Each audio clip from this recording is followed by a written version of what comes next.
FSN Radio. It's all about what's next. Go to financialsurvivalnetwork.com and sign up for your free weekly newsletter. You'll also get 3 free reports. The Financial Survival Network.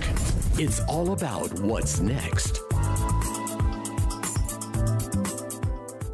Welcome. You are listening to the Financial Survival Network. I'm Kerry Lutz. Today is February 13th, 2017. Well, the boomers are facing a savings crisis, no question about it. Even if the millennials and the Gen Xers start saving and doing what you're supposed to be doing now, you still got a problem because the market is extremely pricey right now. Maybe it'll keep going up and maybe it'll crash tomorrow. So that leaves you with the dilemma of what do you save into? Where do you put your hard-earned dollars? And for that, we are going to talk to Greg Melia of Melia Advisory Group. And Greg, welcome back to the show.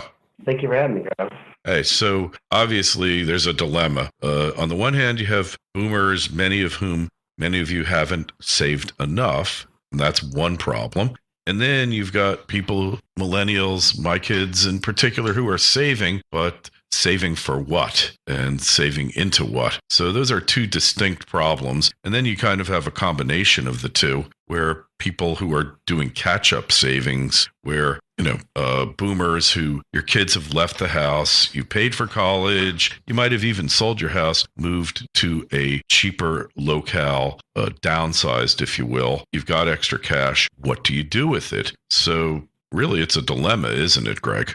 Yeah, I mean, I think you look at we kind of talked about a couple of things with the market. I'm very, very concerned with anybody that's sitting in the stock market right now. I think if you're in your 20s, maybe you don't worry about it too much because you're going to have a lot of volatility next, dollar cost average in, that works carry. But the concern anybody approaching retirement right now, I don't think the average person is hearing how absolutely expensive the stock market. We use the reference of price to earnings, which tells you how expensive a company is.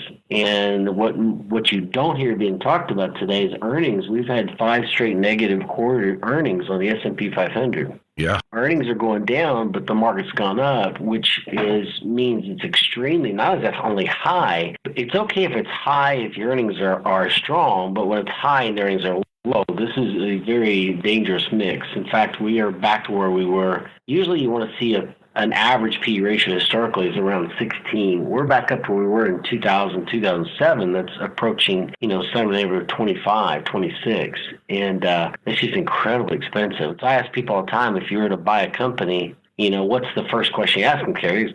How much money you make, right? Right, yeah. And sure. if they ask, if they're asking a big price and they're making little money, you're going to politely decline to buy that company. Well, today people are willing to pay out absolutely high prices for a market with very little revenue, and this is it's very concerning. Yeah, well, also, another really negative trend is top line growth, revenues. You've seen revenues stagnant or even declining with many of these top tier companies. So you combine that, and then when you've seen earnings go up in the past, oftentimes it's been because you've reduced headcounts and cut costs. How much longer can that go on? Probably not much longer. It gets more and more difficult to do that. So unless you start seeing a major economic turnaround, you're probably going to see earnings take major hits in the not too distant future. And most companies, the hallmark company, Apple, has seen their revenues and earnings go down. So, and you look at IBM, their revenues have been going down and their earnings have been going down for, I don't remember how many quarters. It was a remarkable number. So you got to wonder how long the party on Wall Street is going to continue. Yeah, it's an interesting, because if you look at it and you say, well, why are the part of the price market, the stock market going up? Or why are these companies, a lot of it, we're watching the stock buybacks have been breaking records for these companies. They can't, what happens when and this is always a sign of the top of the market too, is when they can't grow their top line revenue, as you were suggesting, then what they'll do is they'll start taking that cash and they'll buy the stock back. And it's purely an economic trick, because it just reduces the number of shares divided by the earnings, which lowers the P, which makes them look more attractive, and therefore the stock price can rise. And it's just that, though. It's an economic trick, and you're looking at, and we're breaking records. It looks like we're going to approach over $1 trillion in stock buybacks this year, which last year was somewhere near that number as well. And it's incredible because the average. And then you look at I was reading a report today on the debt on the people leveraging in the stock market. The participation rate, the average investor in the market is actually down, which is odd that you got the market running up, but you've got the stock buybacks, and you have a lot of some of these investors are leveraged at the hilt. And it's again, I stress, it's a very dangerous time. If you're sitting before retirement, I'd have very little in the market at this point. Yeah, you got to be more concerned about return of capital or return of investment than return on investment, right? That's exactly right. That's exactly where you want to got to be really careful here. Yeah. So for cautious investors, what do you do if you're a cautious investor? Well, in backing up for one part, because you do want to be saving. I mean, you've got to be saving. You can't, a number of people walk into my door, and I'm always amazed, approaching retirement, with less than $50,000 in savings, and I'm just wondering how in the world they expect to make it. Mm-hmm. And the general response is, well, I'm going to work until I die. Yeah. But you know what? You physically cannot. Sometimes life intervenes, and you physically have to stop work. And what do you do then? Mm-hmm. So, make a point to tell everybody, be saving. Absolutely. If somebody has a 401k and they're not participating in that, and they're not participating in the matching portion of that, it's just crazy. And it's always surprising free money. People that do that. Right? It's free money, pretty much, right? Yeah. Yeah, it's absolutely. If you figure you're up 100%, forget losing it at this point, you're up 100% just with the matching, and another 20% in tax savings for a lot of people. You're at 120% gain day one. Don't worry. I mean, it's just nuts not to take advantage of that. And one of the tricks out there that a lot of people may not be realize they can do. I hope people do this all the time. Is they can increase their holdings, their deductions on their W-9 form, and claim more than one or two or three dependents, and that'll help fund more money into 401k, and the offset will be pretty close to each other, as long as you don't get too crazy on the number of dependents you file. Right. Yeah. So gotcha. Yeah. Some tax savings now to help pay for it, so it's not such a big bite out of your pocket. Uh-huh. It can be very, get that started. So number one is be saving. I don't want to scare somebody and say be careful of the market. Be saving. And right now, I'd probably be looking at some type of guaranteed fixed cash account for a while and see what happens. This stock market again is where it was in expense, where it was in 1999 and 2007, right before the last two corrections. Right. And the next one will be very significant. Now, if you're out there and you're 22, 23, I probably wouldn't worry about it. Just dollar cost average, keep buying as it drops. But, if you're in retirement and your limited window for recovery is small, no way. That's just too much of a risk. Yeah, so it's risk, reward, and time that you have to consider, right? I mean, how... Correct, absolutely. Yeah, because you're not going to live forever. And so what about insurance and that type of thing? I mean, at some point, you're not going to be insurable, right? But, should you be buying insurance? At what point in your life do you stop buying it? You referencing long-term care or which insurance? Oh, life insurance. You buy life insurance as an investment or just to protect your family? What's the purpose of it here? That's really the two questions. A lot of times somebody will buy life insurance as an investment. You got to be really careful here because those costs internally are not fixed. And, it's what happened. Interest rates went down a couple of years ago, and everybody bought these contracts, and also they were starting to get notices they're going to have to pump money into them to keep them alive. Right. Obviously, flip side of that coin, so that shouldn't be the case moving forward, but you never know. You just got to be careful. Always a little concerned about anything with fixed moving internal parts that can be changed later. Mm-hmm. And so I've always been a little bit cautious about buying, but it is, life insurance, if you're sitting there without savings, and, one of the things we help people plan with in retirement is the fact that you're going to lose a fair amount of income at death. If it's just a one Social Security check goes away, you still got to be prepared for that. Yeah. And so sometimes life insurance can be a great tool. They've got some products out there that are, permanent term. You used to be, you really had just whole life and term. Well, they've got some products now that are really designed to just strictly pay a death benefit, not really designed for cash value buildup. And those can be a great tool for anybody getting ready for retirement, especially if they're worried about a surviving spouse needing a cash infusion at death. Mm-hmm. But you kind of like, as you get older, the death benefit becomes less important, in theory at least, right? Because, your kids are grown, presumably gone through college. So their needs are less. Maybe you paid off your mortgage, or maybe the home is less. You've downsized, so you don't need the death benefit. So you might not need as much insurance as you get older, right?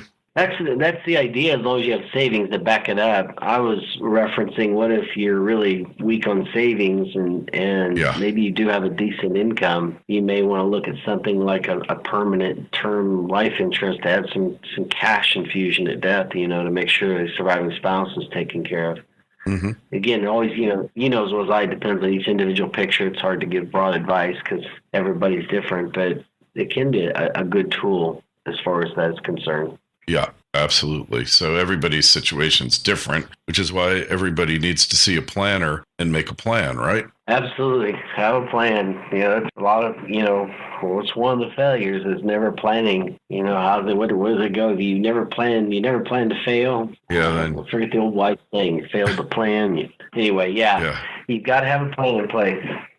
Yeah. So if you fail to plan, then you're planning to fail, right? So that's exactly right. Yeah. So you'd asked earlier about where to place the assets. Right now, I'd be looking into something I would not be looking, if you're one of the problems with 401ks is that you're very limited in what you can choose. You usually have a dozen mutual funds, an S&P 500, a foreign fund, a bond fund, and a handful of other things. But if you've got something in there where it just pays, wouldn't be worried about gains right now. I'd be worried way more about safety at this point. Yeah. One of the things that's happening, and just on an economic note, Carrie, and I think this is often overlooked, is we've got 10,000 baby boomers retiring every day, and they're the largest wealth holder. They control more wealth by a significant margin than any other group of individuals in this country. They're an economic powerhouse. Mm-hmm. And as that generation closes towards retirement, you know as well as I, they spend less. They've already bought their house, their cars. They're looking to go on fixed income. So you have a generation of spenders that were the engine of our economy are shutting down, and they're shutting down more and more every day. And therefore, that's why, I believe that you're seeing that the spending is going down. Money velocity and the measurement of how well people are spending money has been going down for years now. I think a lot has to do with the baby boom generation retiring. Yeah, sure. No doubt. Well, their needs, it's demographic, a lot of it, right? Very much so. I think we forget to do, we discount the demographics of what's happened here. This is a major transition in demographics, the baby boomers retiring. Yeah. Major, because they don't need houses. Maybe they don't need two houses, right? Maybe they don't need as many cars, and on and on and on, right? I mean, downsizing their life. I call it nesting for retirement. I see it all the time. Yeah, done it myself, and you see it over and over again. Hey, you're in different phases in your life, and that's. You're kind of done with the acquisitive phase, right? And and you kind of just you're in the nesting, right? Like you said, getting ready. Yeah. So it's like you don't care about the other stuff as much, and you just want a comfortable retirement. What's wrong with that, right? Well, what's wrong with that one? For sure. So so if you're like.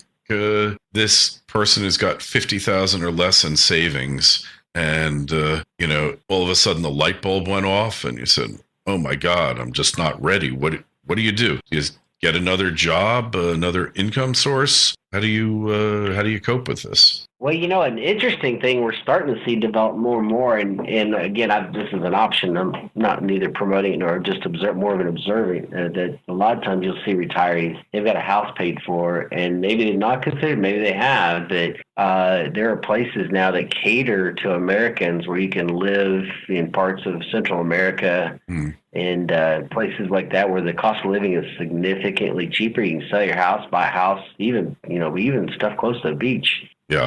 Some amazing things I've seen, and you can have a house paid for and $2,000 a month Social Security and live like kings. And I've seen people start to take advantage of that and recognize that, the cost of living here is significantly higher. Take a house that's paid for, get another house in another country and live, have a live-in housekeeper for $150 a month or something like that, and actually improve your lifestyle quite a bit. Yeah, like in Ecuador or Nicaragua, places like that. And Nicaragua is when you're really starting to see a lot of there are a few American companies that are welcoming expats to move down, and people can find a very nice life for low money. So that's an option for some of your listeners out there. If it's something and there's more than just those countries.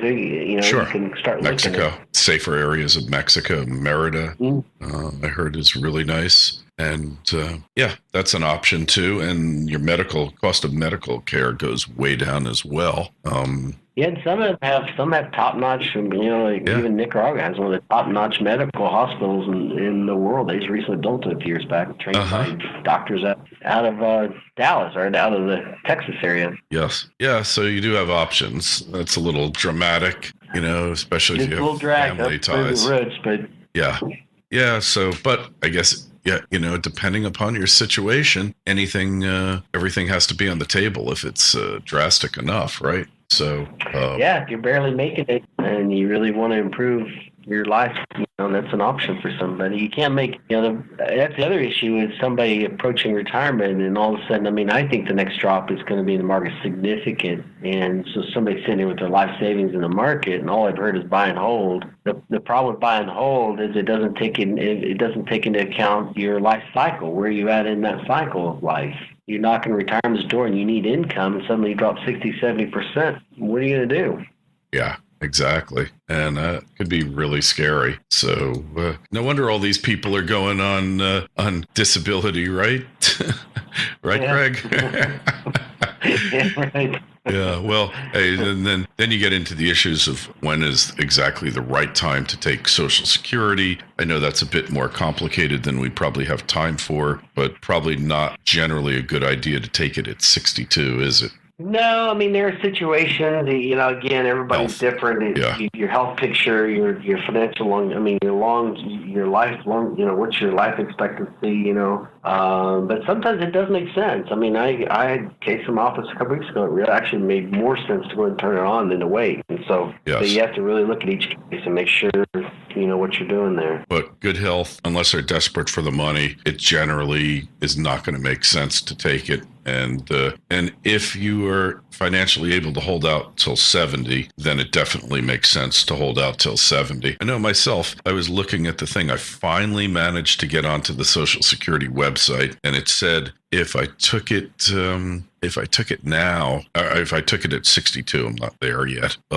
It would be like 2,000 if I waited to 66 and a third or whatever it is, because I'm at that age where we get screwed. Then it would be like 2,600, and if I waited till 70, it would be like 3,500. So, and then if you figure in all those years, the break even, which isn't really the accurate way of figuring it out, the best optimal way, it really pays to wait to 70.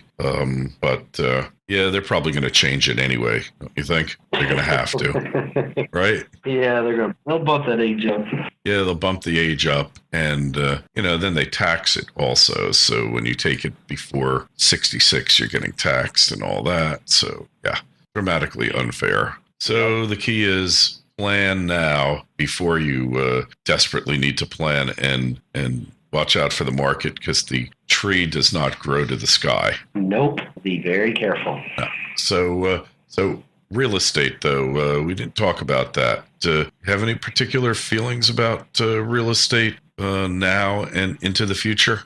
I would lean more towards commercial type properties, just with especially dealing with mortgage, just because they have to be readjusted every 5 years. So coming interest rate rises, you've got a little bit of a defensive position there.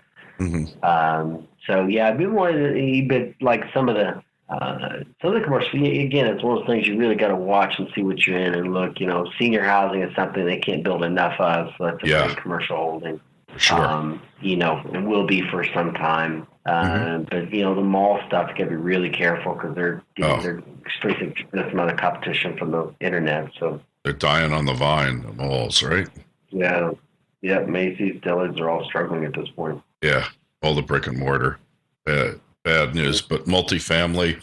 I mean, we got home ownership rates at generational lows, and we don't really see that turning around much, do we? No, I don't think that's going to turn anytime soon either. Yeah, so rentals, could be good. I mean, rental, rents keep going up. Into the, they've been going up over the past 7-8 years, right? Yeah, although I personally wouldn't recommend rental property to anybody. I've done that myself, and that is not, that can be very problematic. Mm-hmm. Yeah. Well, everything's got its downside, right? Every type of investment. Yep. Mm. All right. Well, Greg, people want to find out more about you and connect with you on the internet. What's the best way to do it? Let's just go to the website at meliaadvisorgroup.com, MELIAABVISORY group.com.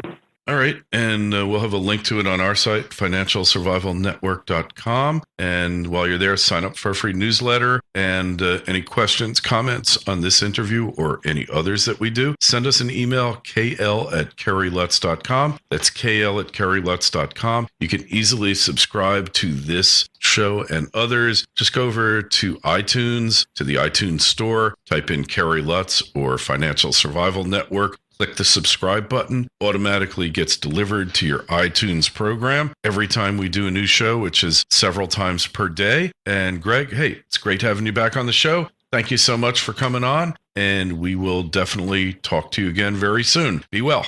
Thank you for having me. Appreciate it. Thank you. FSN Radio. It's all about what's next. Go to financialsurvivalnetwork.com and sign up for your free weekly newsletter. You'll also get 3 free reports. The Financial Survival Network. It's all about what's next.